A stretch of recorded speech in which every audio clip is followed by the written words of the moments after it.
Welcome to Construction Genius. My guest today, Fawn Radmanich. Fawn is an expert in pursuit marketing. Yes, indeed. We're going to have a very specific conversation today about how to craft marketing messages, marketing approaches, marketing strategies around specific pursuits.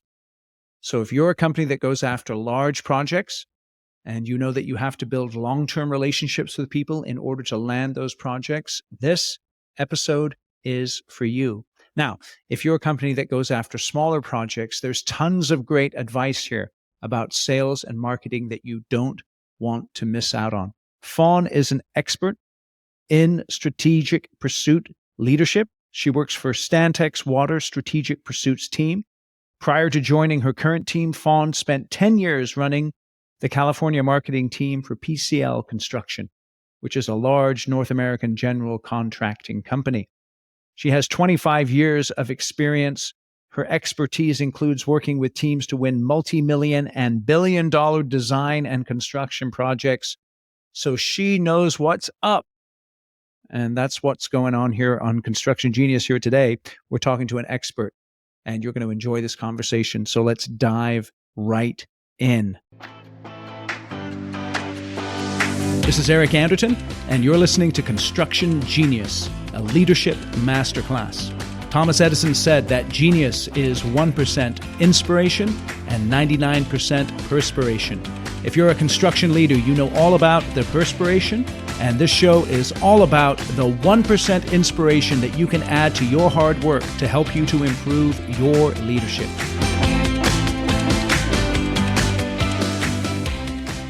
Fawn, welcome to Construction Genius. Thanks, Eric. Give us a quick introduction on yourself, because I think that'll help us dive right into our topic. Sure. So I am a marketing professional working in professional services marketing, specifically focused in engineering and construction over the last 25 years. I am a roll-up-my-sleeves pursuit marketer. So I have managed teams, certainly, but don't spend time in that executive space, but tend to actually get into the fray and down into the weeds to go after large projects. So targeting them, driving the upfront process to get positioned for them, and then winning them all the way through interview. I usually hand it over at contract. But I actually have been involved in the full project lifecycle, both in a billable space as well as all the way to winning and then recycling into maintaining a client relationship. Beautiful. Okay. And I'm a fellow also with the Society for Marketing Professional Services, which means that I've not perfected. Nobody does that, right? But I'm an expert in the broad spectrum that comes into professional marketing services or marketing professional services, and have now serve as a mentor and guide for others coming into the industry. Awesome. We're going to have so much fun here today. Okay, so let's go to the 30,000 foot level and just back up and say, what is pursuit marketing? So pursuit marketing is where, especially in professional services, you're looking at a project. So it could be a building, could be a water treatment plant, could be a pipeline, could be a solar project. It goes across the spectrum of architecture, engineering, and construction services. And it is targeting a specific project to bring work in for the company that one works for. Okay, excellent. It is generally targeted in bringing in particular pursuits, but the spectrum is much bigger than that because this is a relationship business. So it's a lot of it's actually about building relationships. Let's talk about that then, because when we think about marketing, many times people think about a website, or they think about a slogan or a logo, or, it's all kind of a mishmash for many people. When you think of just the word marketing itself, what comes to mind? Relationships, people, knowledge, capabilities. The things that you listed are all products of marketing. The marketing is the strategy behind it. Strategy is a really big part of marketing. Positioning, those are all things that I think about when it comes to marketing. Okay, so when it comes to pursuit marketing and the strategy involved, where do you find contractors make mistakes? I mean, let's assume that the project they're going after it's the right project. They could actually build this project. they've got experience, but then they make errors in the way that they go about the pursuit of the project. Yeah, it's actually interesting what you said there. That's exactly how contractors think about projects. This is something I can build, but they don't think about, can I win it? Mm, And that's where the challenge comes in, because winning a project always has something to do with, can you build it, right? But our industry is so commoditized now mm, that any contractor can build it.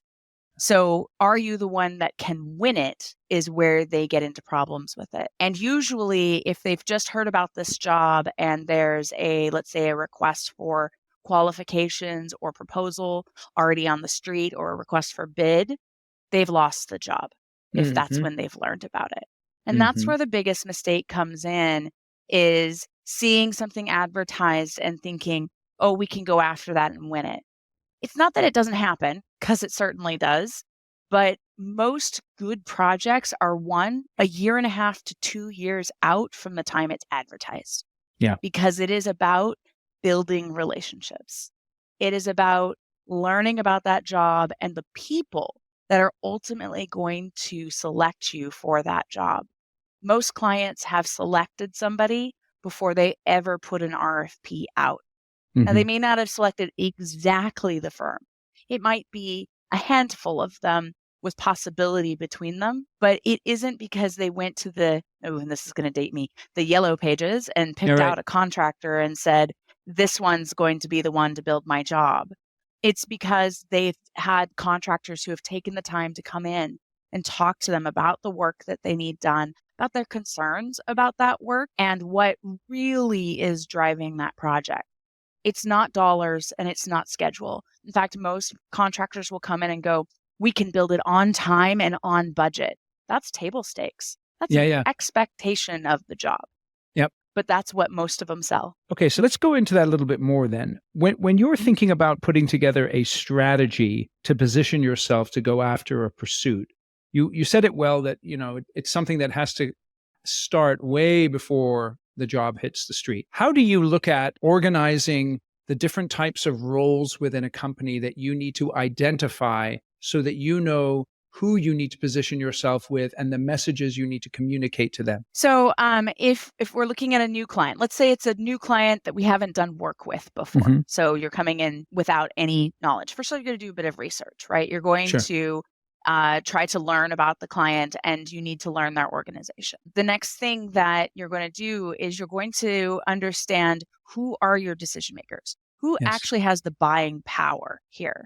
Because not sometimes the person who sits at the top of the org chart has nothing to do with actually selecting people, but sometimes they do. And you have to start to understand the rhythm and the nuance of that organization. And the only way to do it is to start getting to know people. And so you find out who's going to be ultimately responsible for that project day to day. That's where Yes. what I would recommend you would try to start. And then understanding, who is it that influences that person from above, and who is that person influenced by around them, and who influences them below.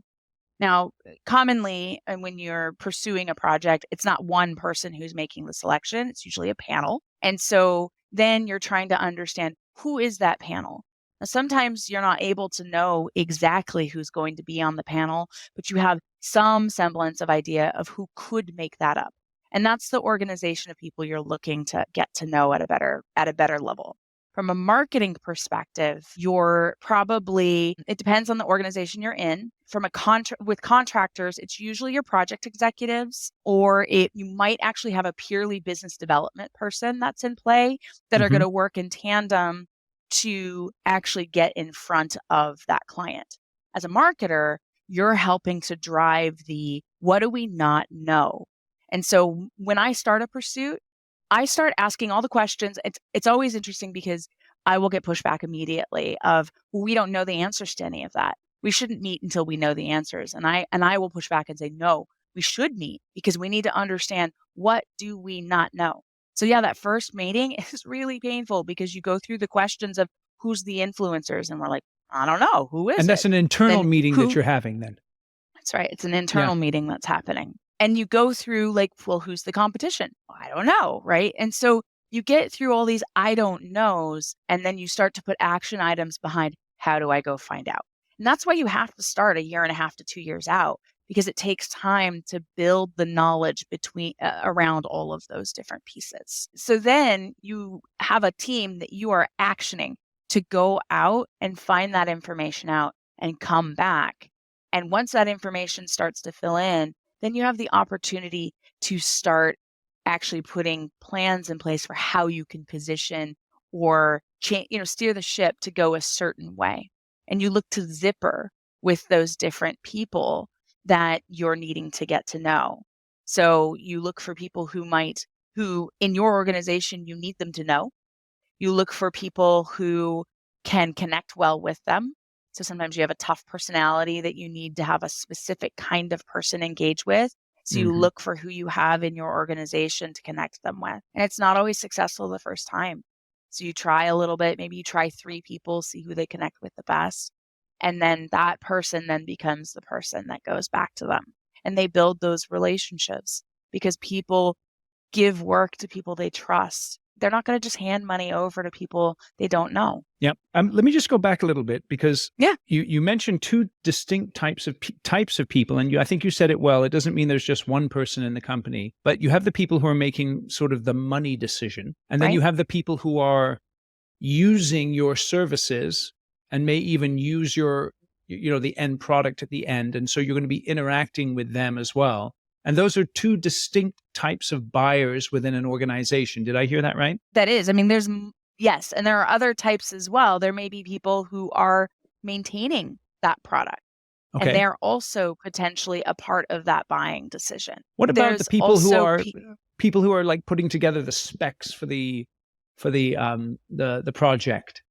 Sort of the gatekeepers. They might be the gatekeepers. It depends on, in all honesty, it depends on how that project's going to be delivered. Yeah. So there's lots of different delivery types. If it's a traditional design, bid, build project, then you're going to have designers that are in that mix too. Yeah. You have your clients who have hired consultants who are designing that, thinking through that project, and they have influence into it as well. And also are a potential place to gain influence because contractors have good relationships with architects quite often. Yep. And they will be people who can give them leads. They're also people who can help connect them to the right people and put a good word in for them. There are also people who can put a bad word in if they don't like working with you. When you're up, there's a committee involved, right? And let's say the company portrays the committee as the final decision makers, yet you might have a sneaky suspicion that there's at least maybe there's one person in the committee and she's the one who's going to make the final decision.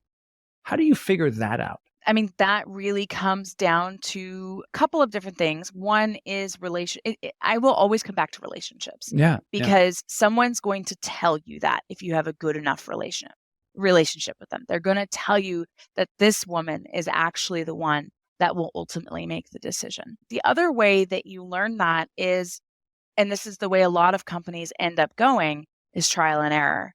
Yeah. You sometimes have to pay. You have to pay to play. Sorry. Yeah. You have to get in. You have to pursue it multiple times. You have to show up more than one time.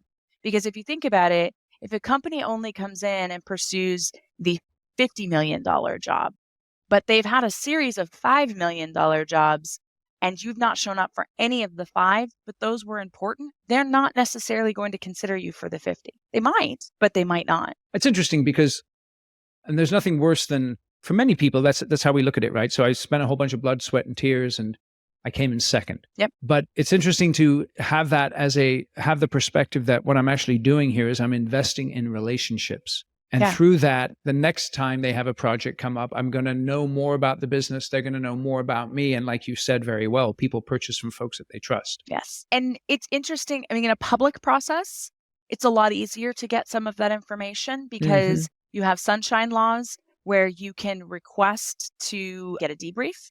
You can request to get copies of other submissions so you can see what your competitors have put forward. And they have to provide those in some way. Now, how each organization does it is different. And how you ask it and how they like whether or not you ask about it, is also different. With private companies, you can ask for the same things, but they're under no obligation to share them. And quite frequently, they're not going to share previous competitors' information. They might give you a debrief, and a lot of them will, but you're not going to get the same level of debrief. Public organizations tend to have a paperwork trail.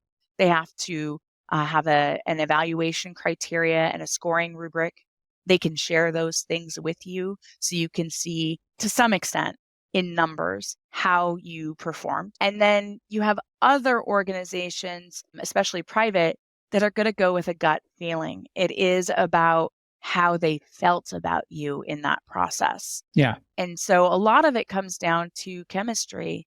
A lot of contractors think that, and this is a hard thing for a marketer to say, just so you know, because we work on these products that we want to be stellar products, and they need to be, because if they're not, you can absolutely lose the job. Right. But a stellar product by itself, a great proposal, doesn't necessarily win you the job. Yep. You can actually put a phenomenal product together and lose it because you had no relationship. Yes.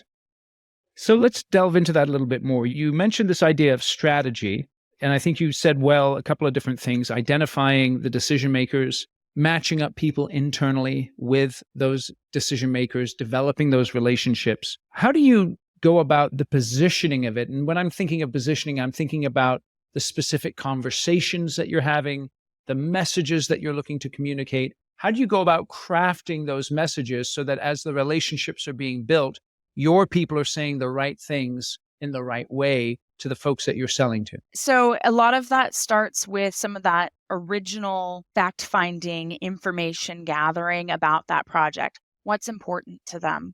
What are they worried about getting done? What is really driving the job? What are the things that could stop the job from going forward? And you ask a lot of those questions and gather those details up. And then you start to look at, okay, how is my company uniquely qualified to meet the needs that they're putting forward? And you start to craft messages that connect that need with what you have to offer so that you can have a value proposition.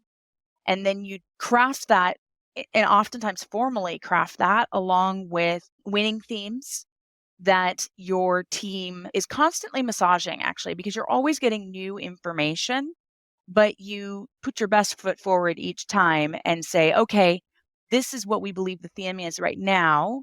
This is how we want to talk about that with the client.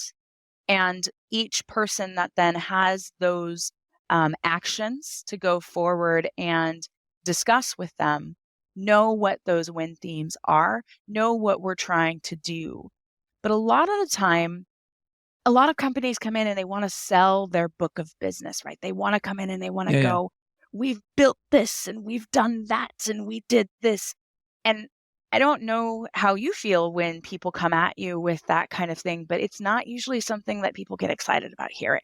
They don't really want to hear about you. They want to hear about themselves.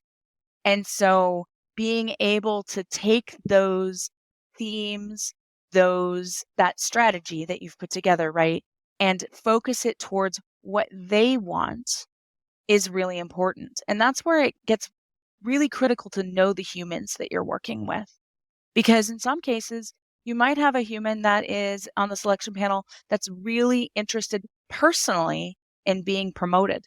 And this job is the job that is going to push them forward. So they're not selecting you based on whether or not you can build the cleanest project.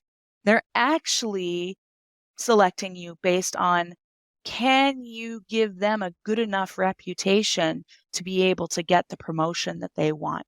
How are you going to make them look? And so you're still doing all the same things. You still have to have quality. You still have to have safety. You still have to build a great job, but it's about how it reflects on them, and not necessarily it's an award-winning job, although that might reflect on them well. So let's pursue this. I think it's very important here. How do I uncover people's hidden motivations? Because, I go to a panel and I'm not looking at Fred, and Fred's got, I'm hoping for a promotion right on his forehead, right? So how do I figure out what Fred actually wants? What's driving him? And that is the challenge, right? So you have to look at lots of different aspects around a person. So when I'm trying to figure out things as a marketer, when I'm trying to figure something out about people, where I start is I will go and do thorough search out in the world. People put lots of information about themselves out there. First place to go, right? LinkedIn. Yeah. Go see what they've got on LinkedIn. If they don't have a LinkedIn page, that tells you something. That is. Yeah. And then, honestly, people show up in board meetings for things. They're personally active in another way. Social media becomes a great place to find out something about someone without ever having to ask them a question. Yes. And then understanding, where does this person show up, right? What organizations are they involved in?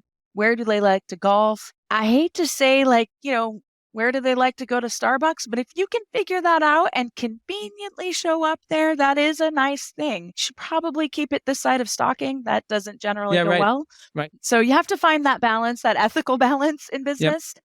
But finding a way to connect with that person is actually the best way to get to the point of where they'll share something with you around trust.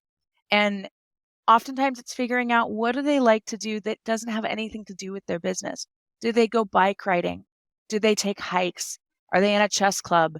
Do they, are they passionate about a particular or charity organization? Yep. Right. Yep. And you have to ask yourself all these questions and see what makes this person tick. And here's the part that's hard about all of that. It's not just stalking, because you have to genuinely engage with that person. Yeah. It's about being genuine. You have to care about that person. If you just show up and transactionally want to buy them a Starbucks and you call that, now I have a relationship, or I played golf with them once, or we went to lunch, none of those things actually work. And it's really transparent. But when you start showing up for that person as another human being, because you actually not only care about winning a job, but care about that person, suddenly you have a relationship and trust starts to be built. You don't have to raise their children.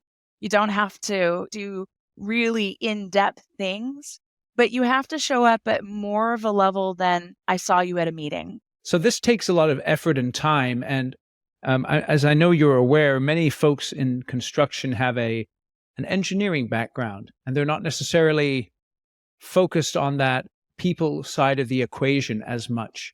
So if I'm the CEO and I know that what you just described there has got me sort of going like this, and I'm like, oh man, I couldn't do any of that. When do I at what point do I bring in people who I can delegate that to? Immediately? I mean, it's having, and it's different levels, right? Like, we think all the time it's got to be the construction executive that's doing all this work, but it actually doesn't. In fact, if you start at some of your lower levels, and this is a system really over time that you build, not just for one client, but for all of your clients. Yes. If you start at that lower level and your project engineers, for example, are engaged in organizations where clients and other people in the industry are showing up, they join committees. They are a part of functioning units that are outside of your organization. They naturally build those types of relationships with people who eventually become your clients. And they build relationships with people who work for your clients. And they open the doors for you to be able to come in to see some of those higher ups. And so they can build some of those early relationships. You can also, it's just like an alumni network too, right? Like finding out, oh, we know this guy went to this school. Yep. How can we get somebody who has graduated from there and is impressive, right, in front of that person? And so it's a lot of fact finding and figuring out what are the pieces that connect, and then finding someone who does that. Yep. And sometimes you do put someone into play that doesn't connect. And it's not because there's anything wrong with them. Because here's the thing, most of the clients, they're engineers too. So there's lots of, introversion in there and discomfort in those people connections. Yep. So it's finding the two introverts that are happy to work together. And so you have to put people in, and if it works, great. And if it doesn't, you pull them out and you put someone else in that might be a better fit. So let me ask you about this marriage between BD, business development, and pursuit marketing. how do you distinct, because a lot of what you're talking about, the action is a business development action. What's the difference Yes. between pursuit marketing and business development? It's a good question. So it's often blended, right? These things overlap quite a lot, but in its purest sense, the marketing piece is that behind the scenes piece. It is the bringing people together, making sure that those, driving that process of what do we know? What do we not know? Who's going to go do the thing? And thinking about those connections behind the scenes. BD in its purest form is the person who's going out. They're responsible for getting that appointment. They might be responsible for being the face. They might be responsible for getting the face in front of the client. And I say that because sometimes clients don't really want to talk to someone who doesn't do the thing. So they want to talk to someone who builds. And so the BD person gets enough of a relationship going to connect them, but then will bring the right person in. They might with them side by side for a little while until a relationship develops. Yes. And then there's some freedom to not have to handhold, and they get to go out and continue to develop that relationship. I mean, in AEC industry, it's really interesting because you find a lot of people build strong friendships with their clients. Right. Why do you think that is? Because you're working with them and you have such trust, right? Like if you have someone you're working with who's building $1 billion project and your career is tied to that, I'd want to be friends with that person to make sure that they've got my back and they're going to I know that they're going to represent me the best way possible. Yeah, that's interesting. So it sounds like almost that the pursuit marketing angle is a good temper against sort of the optimism and hopefulness of BD, and is asking them the tough questions that they need to answer in order to maximize the possibility of winning the work. Absolutely. Yeah. And where that all gets fuzzy across the board is sometimes you have more of a seller-doer relationship. So you don't have pure BD in play. So that's where your project executive is also that BD person. Sometimes your BD person is also your marketing or strategy person, and they play both roles. And each firm and sort of each individual is different because not everybody's created equal to be good at these things. So when you evaluate the strengths of the people in front of you, if you have a BD person who's really good at socialization and getting out there and being seen and making connections, but they can't close anything, you absolutely need that closer who's going to be able to do it. And it doesn't mean they're not good at their job, because they could be really good at making connections in a way that nobody else can. And so you have to figure out where are they strong and then fill in the gap. And so then marketing, BD, and your technical staff play the role that's kind of the three-legged stool to try to figure out how you balance that to be able to get what you're trying to do. So you mentioned this idea of closer. What exactly do you mean by that word closer? Well, it's all good and it's all fun to go out and go bike riding and play some tennis and play some golf and go to a party and have some drinks and have some dinner. But if you can't get that at some point to convert to actual work, what value is that in a business development sense? Yes. I mean, it's great to have that relationship, and you might even get information that way. But if you can't bring in the work, that is what we're trying to do. So the closer is the person who is able to, so to speak, go from the development of the relationship to the consummation of the deal. That's right. Hey, this is Eric. Hope you're enjoying my conversation with Fawn. And quick break to tell you about my book, Construction Genius: Effective Hands-On, Practical, Simple, No BS Leadership Strategy, Sales, and Marketing Advice for Construction Companies. So we're having a great conversation about the specific aspect of pursuit marketing. In this book are a number of other tips and insights about marketing in addition to the leadership, sales, and strategy. So go out to Amazon, purchase yourself a copy, get a copy for you and your leadership team. If you buy 10 or more copies, contact me, eric@constructiongenius.com. We'll set up a 1-hour question and answers and leadership development session via Zoom with me. I would normally charge $3,500 for that. All you need to do is purchase 10 copies, which will be less than $200, and you get that hour with me. That's a killer deal. Go out to Amazon, buy your copies right now. And now let's get back to the conversation with Fawn. Let me ask you, going back a little bit, I know that many times people are uncomfortable asking questions that they need to ask, particularly around who's the final decision maker. Do you have any suggestions or advice on the types of questions or the way that someone should phrase a question in order to get the most information possible? I mean, general, I could tell you open-ended is always the way to go, right? Right. If it's a yes, no, you're not going to get there as clearly. But I think one of the best ways to do that is to think about, you can ask questions about past projects. Yeah. Sometimes we're always thinking about this one, right? The one we're trying to go get. But if we think about something that's occurred in the past, it's a lot easier to find out information because you don't necessarily have skin in that game. You have skin in this one that you're trying to win something in. But this project that happened over here that you weren't involved in, or you were involved in and you weren't selected for, is a great way to get information. Yes. So you can say, hey, how did that actually end up going down, right? Yes. What did that process actually look like? And who did make that decision? Yes. Who drove that process? And that way, you're not putting the heat on yourself. You're not pushing for, tell me what I need to know in order to be able to win this job right now. Right. You're just asking about something historical. Yeah, it's almost as if you've got to push yourself after you lose, so to speak, to figure out why, and not just kind of say, screw those guys and, move on to the next one. Well, here's a little note too. You should do the same thing when you win. Why did you win? That's interesting. Because a lot of the time we win a job, but do you really know why you won? Yes. Because so often clients are always going to defer to the easy things, which are, well, it met the budget we needed and they had the right schedule. That's not why you won the job, because that is table stakes.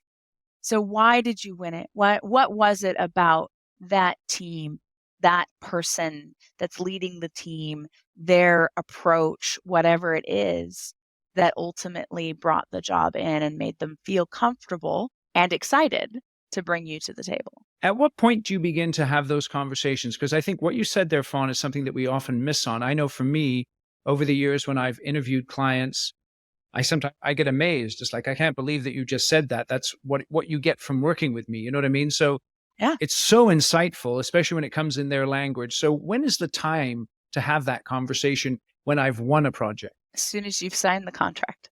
Okay. Even in the process of signing it, right? Like, you don't want to annoy them with it, but No. at the same time, most of the time they're happy to tell you why you've won. Right. They're also usually happy to tell you why you didn't. Yeah. Because it benefits them in the end. If people give them better pitches, better proposals, right? Better attention in those spaces, they get better quality results of the people they're selecting. Yes. So you've spent a lot of time crafting proposals for pursuits, right?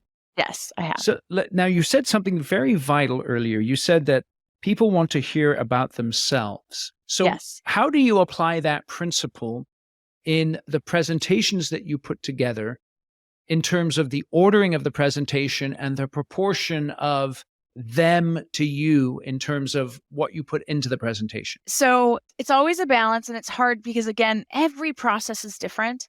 Every client scripts that process differently. It's not always open-ended. So I'll give you a couple of examples here real quick. But for example, I just worked on a pursuit in which the client gave us the questions they want us to answer. And they said that we were free to order those questions in any way that we wanted. And the first thing we did was open on a discussion, not answering one of their questions, but actually open on a discussion of what is this project? What is our understanding of this project and what's driving it? So that everything we talked about afterwards was framed by their project. So then when the questions that they had for us were, give us an example of a project where you have delivered, XYZ that's similar and have dealt with a problem like this, we could say, in the context of your job, we're going to talk about this other project. And this is how it leads back to a solution for you. And it's always connecting that dot. No matter what you talk about, it has to connect back to them. And you have to be overt in how you make that connection. Yes. We often think that people will make the connections for us, that it's clear, it's evident. They'll be able to just connect that, but they don't. Yes. And so you have to say, so what this means for you is. Yes. The reason this is important for you is. Oftentimes in approaches, when you, in a proposal or even in an interview, we will get so caught up in the solution we know they need. Yes. And so we will say, well, you need to do this. But they so often are like, but why? I want to do this other thing. And you're telling me I'm wrong. And that's not sitting very well with me. And what we don't tell them is because the solution that you're looking at proposes, or presents a significant amount of risk. Yes. And if you go this other route, it will diminish that risk. Yes. But you have to be really clear with them as to why. It's not because I think I know better. Yes. But it's because we're trying to solve this problem for you that you may or may not have actually seen. How do you balance the way that you as a company want to play the game with the way the client wants to play the game? Because many times we end up playing the client's game and lose instead of playing our own game. But at the same time, I need to take into account the way that the client wants to play. Do you understand what I'm trying to say there? I do. It's actually a really delicate balance because the other side of it is we often will also play the game we want to play, completely ignoring what the client wants us to do. And we lose then too. Yeah. So it's finding that balance between the two. And that's why you have to spend that time really being intentional up front. You have to understand, what is it that I want to be able to do? Right. What is it they want to be able to do? And where is the win-win in that opportunity? Right.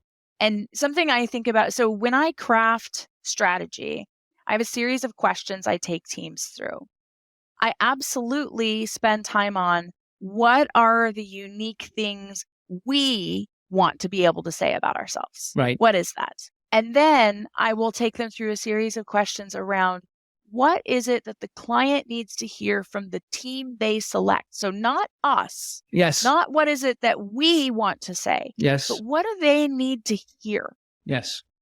And once you've recognized what they need to hear to make a selection, and you know what it is you want to say, then you look at it and you figure out, how do those things pair up? And that's actually how you really create the best win themes and strategy, is being able to connect those things where you get to tell them something you want to be able to tell them because you know that it's a value and it's a differentiator, and what they need to hear. So then, going to this idea of differentiation, you said earlier on that construction is commoditized, which is obviously very, very true.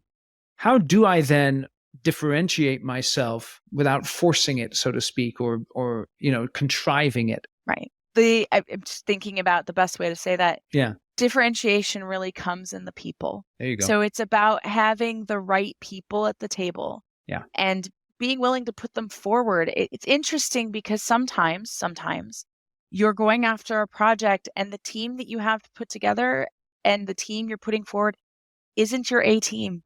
It isn't the team that you know you need at the table, and you don't have other options because the A team is tied up doing something else.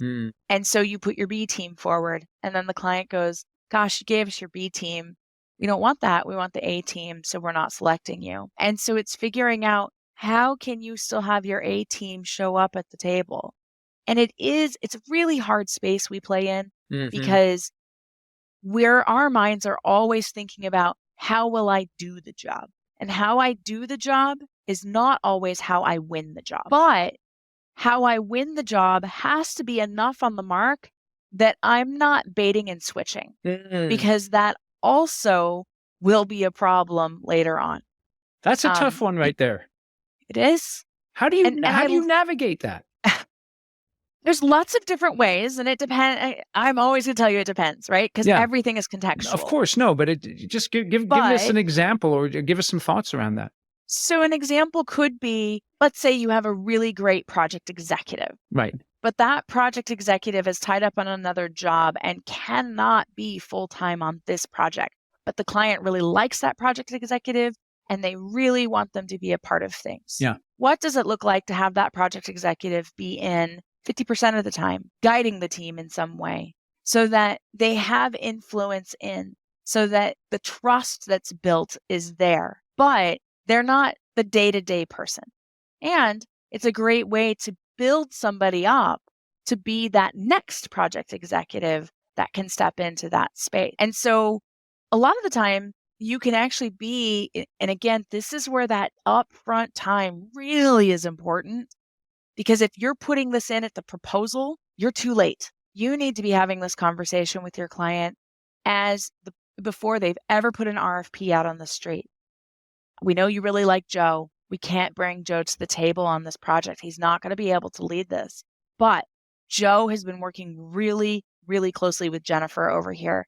And Right. Jennifer has this experience, and we really think she's the next person to be someone that can do great work for you. So we want to bring Joe in this executive role here, and he's going to oversee all of the work that Jennifer does.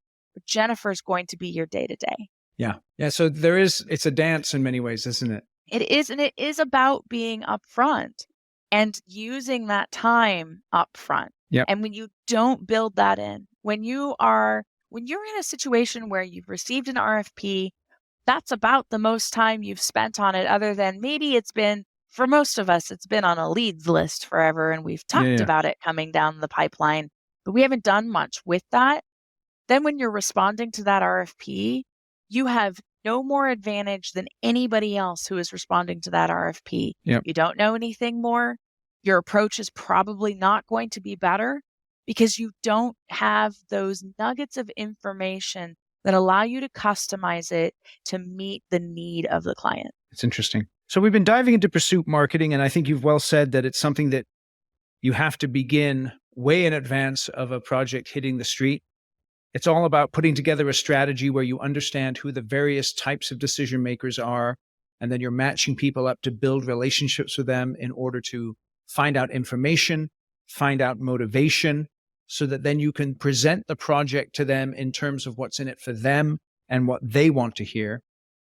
What have I missed so far in that brief summary that you really want the audience to get in terms of pursuit marketing? I mean, I don't know that you've missed anything. I just can't underscore relationship enough. Yeah. I think there is another space right now that has been a growing place, and that's thought leadership and how you are out in the market. Clients are starting to make decisions actually without some of those relationships in place, based on expertise they're seeing in the marketplace that they're getting through panels, they're getting through papers, they're getting through articles, blog posts, and even just social media engagement. And so that's a totally new place that I would say our industry is actually pretty behind in establishing themselves in. You have a few people that are seen as experts in places, but we don't have a lot of thought leadership. We haven't figured that piece out as much yet. I think part of that is that to develop that takes time. It does. It really does. It takes time. So I'll give you an example from my business. Just recently, people have been contacting me across the country. I'm based out of California. And I asked them, how did you hear about me? And they said, I was looking for a coach in construction specifically. And I Googled it, and then boom, there I am on the front page. And I don't pay for any marketing, but it's just that over the years, it's been built up. And it's an example of what you're talking about there. Because of the thought leadership, it attracts those clients without me having to go out to them specifically. There are ways to, not the word isn't manufacture it, but to get it, to target it. Yes. It's something I've been working on this a bit in some of the pursuit work I do, especially that we really upfront on. Yes. And that's what I like to call market conditioning. Tell us about that. That is so interesting. Yeah, that's really interesting. So it is a part of that. You have to know the people, again, that you're going after. Yes. And you have to kind of understand, where do they show up online, which is a new place to figure out where they show up, right? And you want to make sure that people have connected with them. Yes. On LinkedIn, for example. And you want to make sure that you are actively engaged in LinkedIn. It can't be the first time you're putting something out there. It's probably not going to get the attention that you want. Yes. And you have to know how to play in that space as well. You have to understand that the algorithm really responds to people who are active, right? Yes. So for example, if let's say this is a way I would use this, Yeah. for example. So let's say you're going after a client that has trying to think of something quick, an education building, and you really want to get in front of them, but you don't have a strong way to do that personally, but you're connected on LinkedIn. And your company, say they rank on some education list for doing a lot of contractor work there. And you decide to put together a article that's going to go on your website that talks about some nuance to that education building piece that brings in multiple projects potentially and lists this award or this ranking. Now you have this article that's on your website. What do you do with it? And so then you figure out how are the different ways you can get that article in front of this client or series of clients. And so one way is the LinkedIn connection that you have with people. Yes. So they're going to build a post around that. It is not sufficient for them to take the post that your company social media has posted and just repost it. They have to have a personal message around that post. Something more important than, hey, check this out, right? And they call something out, they identify some stat, or even better, if they have a personal story. People relate to stories, they relate to personal anecdotes. And so then they put that out on their LinkedIn, and somebody else in your company then comments on that.